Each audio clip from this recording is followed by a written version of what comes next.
দর্শক আমন্ত্রণ news live 15 সংবাদ চ্যানেলে শুরুতেই জানিয়ে দিব শিরোনামগুলো। ইশরাক ইশরাক স্লোগানে আজও উত্তাল নগর ভবন। 5 দিনের রিমান্ডে রাশেদ খান মেনন। প্রস্তাবিত বাজেটে কোনো পরিবর্তন দেখছে না বিএনপি। নির্বাচন ডিসেম্বর থেকে জুনের মধ্যেই হতে পারে প্রেস সচিব।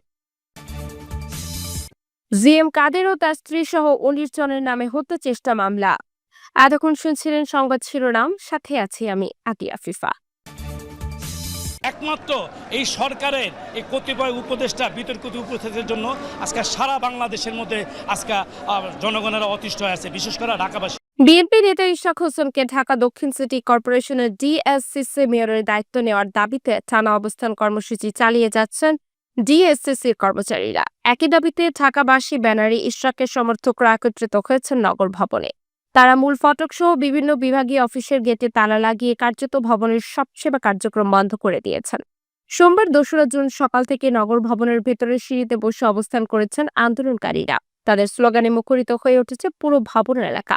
তারা বলেছেন, শপথ শপথ শপথ চাই, ইশরাক ভাইয়ের শপথ চাই, মেয়র নিয়ে টালবাহানা সহ্য করা হবে না, চলছে লড়াই, চলবে, ইশরাক ভাই লড়বে, নগরপিতা ইশরাক ভাই আমরা তোমায় ভুলি নাই ইত্যাদি। টানা আন্দোলনের কারণে আজও নগর ভবনের সব ধরনের সেবা কার্যক্রম বন্ধ রয়েছে।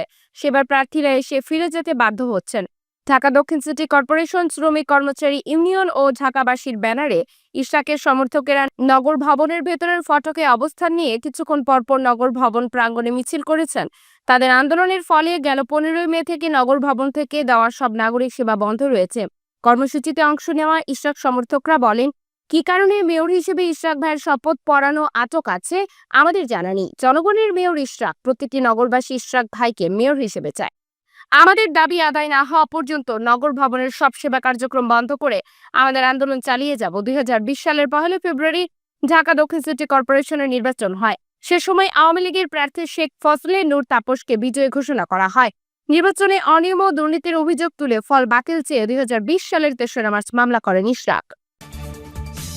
হত্যার সঙ্গে এই আসামি রাশেদ খান মেনন, যারা উস্কানিদাতা, পরামর্শদাতা, কিভাবে ছাত্র জনতার উপরে 14 দলের সহায়তায় গুলি করা হলো এবং কারা কারা এই ষড়যন্ত্রের সঙ্গে জড়িত, তাদেরকে বের করার জন্য আরও জিজ্ঞাসাবাদ করার প্রয়োজন। জুলাই গণ আন্দোলনে শাহবাগের জুট ব্যবসায়ী মোহাম্মদ মনির হত্যা মামলায় সাবেক মন্ত্রী রাশেদ খান মেননের 5 দিনের রিমান্ড মঞ্জুর করেছেন আদালত। অন্যদিকে যাত্রাবাড়ী থানায় সাজিদুর রহমান ওমর নিহতের মামলায় যাত্রাবাড়ী থানার সাবেক ভারপ্রাপ্ত কর্মকর্তা ওসি আবুল হাসানকেও তেজগাঁও শিল্পাঞ্চল থানার একটি হত্যা চেষ্টা মামলায় ঢাকা মহানগর উত্তর যুব মহিলা লীগ নেত্রী শামীমা আক্তারকে গ্রেফতার দেখানোর আবেদন মঞ্জুর করেছে আদালত। আজ সোমবার ঢাকার metropolitan magistrate M A. Azharul Islam শুনানি শেষে আদেশ দিয়েছেন। মামলার তদন্তকারী কর্মকর্তা শাহবাগ থানার উপপরিদর্শক এসআই মাইনুল ইসলাম খান পুলক আসামি রাশেদ খান মেননের 10 দিনের রিমান্ড চেয়ে আবেদন করেন। পিবিআই এর এসআই আমিরুল ইসলাম মীর আসামি আবুল হাসানকেও তেজগাঁও শিল্পাঞ্চল থানা পুলিশ শামীমা আক্তারকে গ্রেফতার দেখানোর আবেদন করেন। শুনানিতে রাষ্ট্রপক্ষে আজিজুল হক দিদার রিমান্ড মঞ্জুরের পক্ষে শুনানি করেন। আর রাশেদ খান মেননের পক্ষে আইনজীবী তানভীর আহমেদ শুনানিতে তিনি বলেন, আওয়ামী লীগের শরিক দল হওয়ার কারণে তাকে মামলায় আসামি করা হয়েছে। তিনি 6 বারের এমপি, বয়স্ক অসুস্থ একজন মানুষ, তার রিমান্ড বাতিলের প্রার্থনা করছি। মনির হত্যা মামলার অভিযোগ থেকে জানা গেছে, জুলাই আন্দোলন চলাকালে গত 5 আগস্ট শাহবাগ থানাধীন চাংখারপুল এলাকার ছাত্র জনতার সঙ্গে আন্দোলনে অংশ নেন ক্ষুদ্র জুট ব্যবসায়ী মোহাম্মদ মনির। দুপুরে আসামিদের ছোড়া গুলিতে ঘটনাস্থলেই মারা যান তিনি। এ ঘটনায় নিহতের স্ত্রী গত 14 মার্চ শাহবাগ হত্যা মামলা করেন। সাজিদুর রহমান ওমর হত্যা মামলার অভিযোগ থেকে জানা যায় যে গত 21 জুলাই দুপুর 2:30টার দিকে যাত্রাবাড়ী থানাধীন কাজলা ফুটওভার ব্রিজের নিচে ছাত্র জনতার সঙ্গে আন্দোলনে অংশ নেন সাজিদুর রহমান ওমর। বিকেলে আসামিদের আক্রমণে মাথায় গুলিবিদ্ধ হয়ে হাসপাতালে ভর্তি হন। চিকিৎসাধীন অবস্থায় 24 আগস্ট মারা যান তিনি। ঘটনায় 3রা জানুয়ারি যাত্রাবাড়ী থানায় সৈয়দ তানভীর আহমেদ সাবেক প্রধানমন্ত্রী শেখ হাসিনা সহ 81 জনকে আসামি করে মামলা দায়ের করেন। যে বিগত সরকার যেভাবে বাজেটের সাইজ বাড়াতে যে জায়গায় নিয়ে গেছে, সেটার সাথে বাংলাদেশের রাজস্ব আয়ের কোনো সম্পর্ক নেই। আজ সোমবার 2025 থেকে 26 অর্থ বছরের 7,89,999 কোটি টাকার প্রস্তাবিত বাজেট উপস্থাপন করেছেন উপদেষ্টা ডক্টর সালেহ উদ্দিন আহমেদ। জাতির সামনে তিনি 7,89,999 কোটি টাকার বাজেট উপস্থাপন করেন। তবে এই বাজেটে গুণগত দিক থেকে কোনো পরিবর্তন দেখছে না বিএনপি। সোমবার বিকেলে রাজধানীর গুলশানে দলের চেয়ারপারসনের রাজনৈতিক কার্যালয়ে সংবাদ সম্মেলনে মন্তব্য করেছেন দলটির স্থায়ী কমিটির সদস্য আমির খসরু মাহমুদ চৌধুরী। তিনি বলেন, প্রস্তাবিত 2025-26 অর্থ বছরের বাজেট আরো ছোট হওয়া উচিত ছিল। গুণগত দিক থেকে এই বাজেটে আমরা কোনো পরিবর্তন দেখিনি। বিগত সময়ের বাজেট এবং প্রস্তাবিত বাজেটের মূল কাঠামো একই রয়ে গেছে বলে মন্তব্য করেছেন তিনি। আমির খসরু বলেন, এই বাজেটে শুধু সংখ্যাগুলো পরিবর্তন করা হলেও মূল কাঠামো একই রয়ে গিয়েছে। সুতরাং এটি আগামী সরকারের জন্য সহজ কিছু হবে না।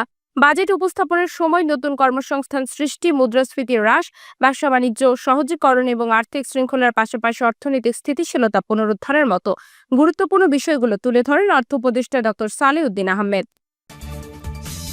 প্রফেসর ইউনূস বিএনপির ওই মিটিংয়েই বলেছেন যে ইলেকশন উনি ডিসেম্বর থেকে জুনের মধ্যে করবেন। উনি বলেছেন যে উনি জুন 30 কাট অফ টাইম, এর ওই পারে যাবে না।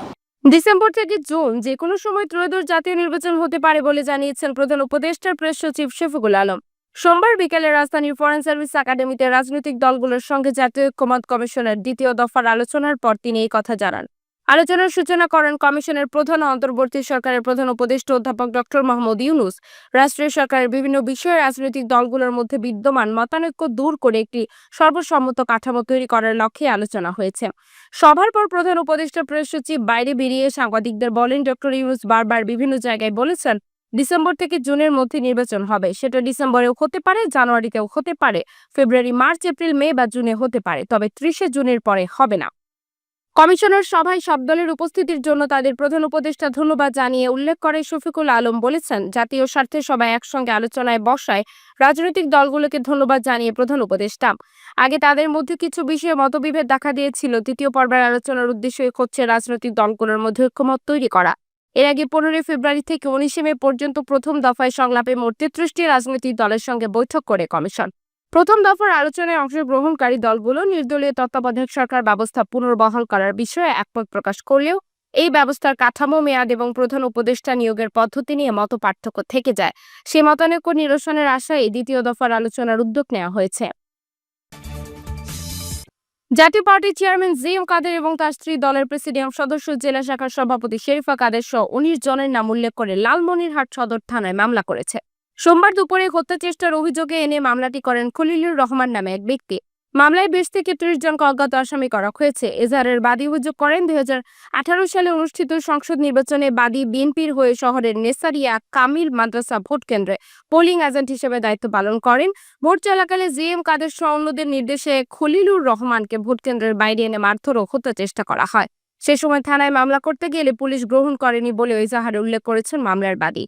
লালমনিরহাট সদর থানার ভারপ্রাপ্ত কর্মকর্তা ওসি মোহাম্মদ নূর নবী বলেন, এ ঘটনায় জিএম কাদের ও তার স্ত্রী সহ 19 জনের নাম উল্লেখ করে বাদী একটি হত্যার চেষ্টা অভিযোগ দায়ের করেন। তদন্ত করে প্রয়োজনীয় ব্যবস্থা গ্রহণ করা হবে। আপনাদের এতক্ষণ সাথে থাকার জন্য ধন্যবাদ। নিউজ লাইভ 15 সংবাদ।